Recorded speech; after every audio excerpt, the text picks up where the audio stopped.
করেছে, ব্যভিচার করেছে, অত্যাচার করেছে, মানুষদেরকে জ্বালিয়েছে। সমাজে এমন মানুষ আছে না নাই?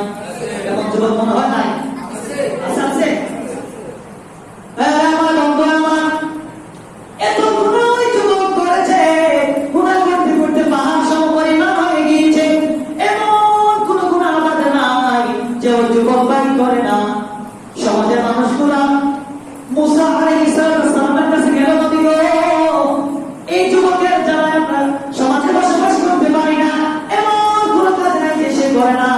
ব্যভিচার করেছে, জিনা করেছে, অত্যাচার করেছে, মানুষকে সমস্যার মধ্যে ফেলে দিয়েছে, মারামারি করেছে, কাটাকাটি করেছে, হানাহানি করেছে।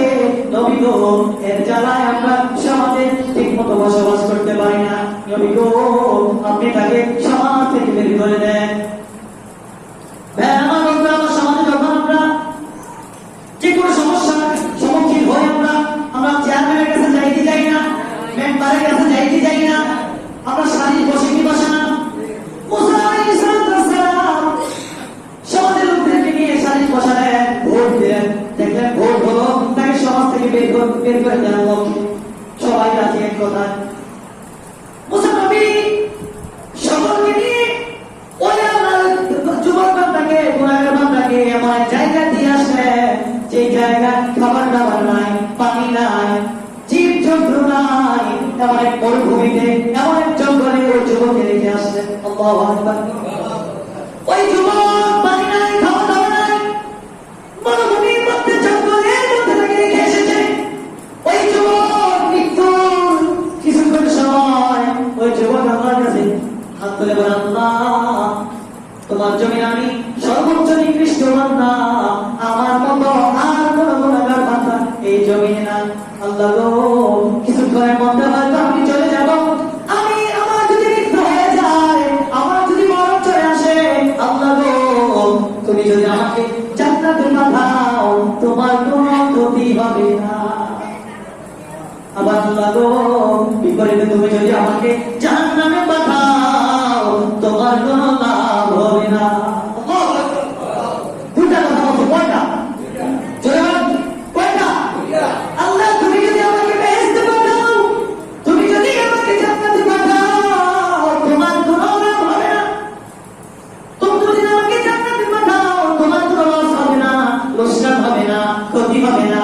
বিপরীতে তুমি যদি আমাকে জাহান্নামে পাঠাও, তুমি লাভবান হবে না, তোমার কোনো লাভ হবে না। এই দুইটা কথা আল্লাহ তাআলা শোনার কারণে আল্লাহ তাআলা রহমতের দোয়ারে আঘাত করেছে। আল্লাহু আকবার। এই দুইটা কথা আল্লাহ এত ভালো লেগেছে। এই কথা বলার পর ওই যুবক বান্দার মৃত্যু হয়ে গেল।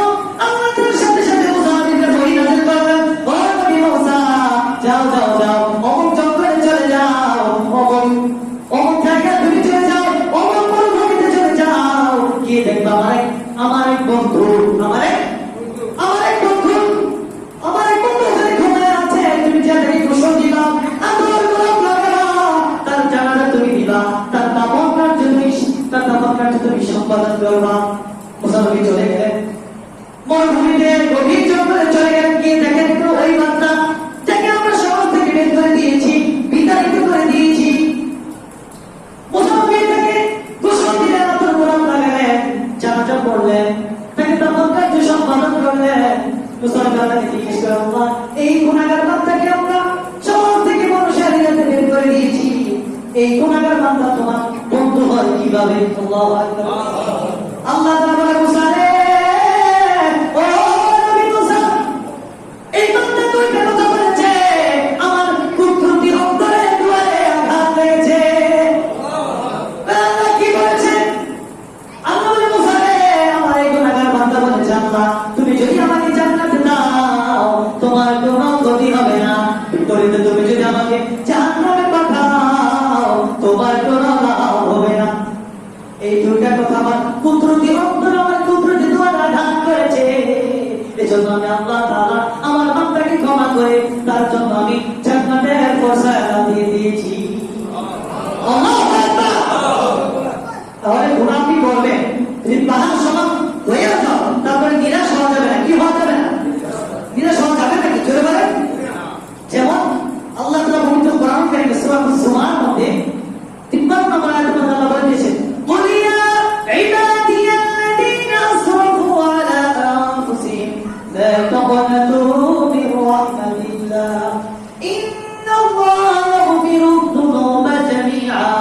ইন্নাহু হুয়াল গফুরুর রহিম। আল্লাহ বলে, তোমার নবী আপনি জানিয়ে দেন, আপনি বলে দেন, যারা তোমরা আমার বান্দাগণ, যারা তোমরা নিজেদের আত্মার উপর বিচার করেছো, অত্যাচার করেছো, লা তাকনাতু মির রাহমাতিল্লাহ, তোমরা আল্লাহর রহমত থেকে নিরাশ হয়ো না, আল্লাহর রহমত থেকে তোমরা দূরে সরে যেও না। যারা গুনাহ করতে করতে আত্মার উপর বিচার করেছো, লা তাকনাতু মির রাহমাতিল্লাহ, তোমরা আল্লাহর রহমত থেকে নিরাশ হয়ো না, আল্লাহর রহমত থেকে দূরে সরে যেও না। ইন্নাল্লাহা ইয়াগফিরু যুনুবা জামিআ, নিশ্চয় আল্লাহ তোমাদের আল্লাহ তোমাদের तमाम জীবনের গুনাহগুলো ক্ষমা করে দিবেন। সুবহানাল্লাহ।